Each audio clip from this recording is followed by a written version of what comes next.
आई गैलाई देवीचा विजय असो। मी सर्वांना माझा नमस्कार। मी राजेश अग्रवाल, राहणार गोलविदा बेबूर, पालघर पूर्व। आईची महती काय माझ्या तोंडून सांगू, मी खूप तुच्छ भक्त आहे, परंतु आईच्या चमत्काराची जी मला प्रचिती आली, माझी तब्येत खूप जास्त खराब चालत होती। म्हणजे मी स्वतः माझ्या कुटुंबाने पण आम्ही हरून गेलो होतो खूप।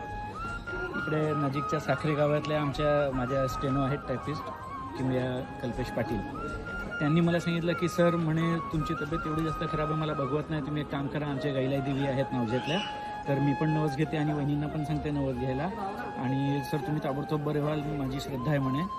तर त्याच दिवशी आम्ही ताबडतोब संध्याकाळी मंदिर बंद झालं होतं तरी आम्ही आलो आणि आईला आम्ही नवस घेतला की आई माझी तब्येत बरी होऊ दे, मी थकून गेलो आहे आणि आता मी म्हणजे जगण्याची आशा सोडून दिलेली आहे सगळी।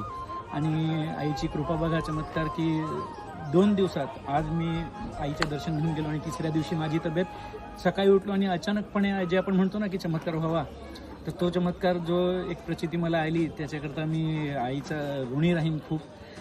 आणि मग मला सांगितलं गेलं की म्हणजे नवस फेडण्यासाठी यात्रेचा दिवस खूप चांगला असतो, तर आज यात्रेच्या दिवशी आज 7 एप्रिल 2026 आणि आम्ही नवस फेडण्यासाठी आईचा आलो आहोत। नवस आईचे पण अंक नाही फेडू शकत, कारण की आज मी खूप चांगली, माझी तब्येत 80% सुधारलेली आहे।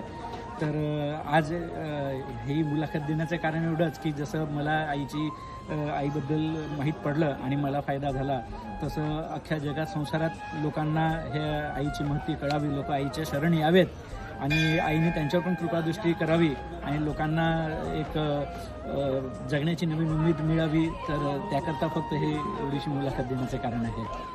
आम्ही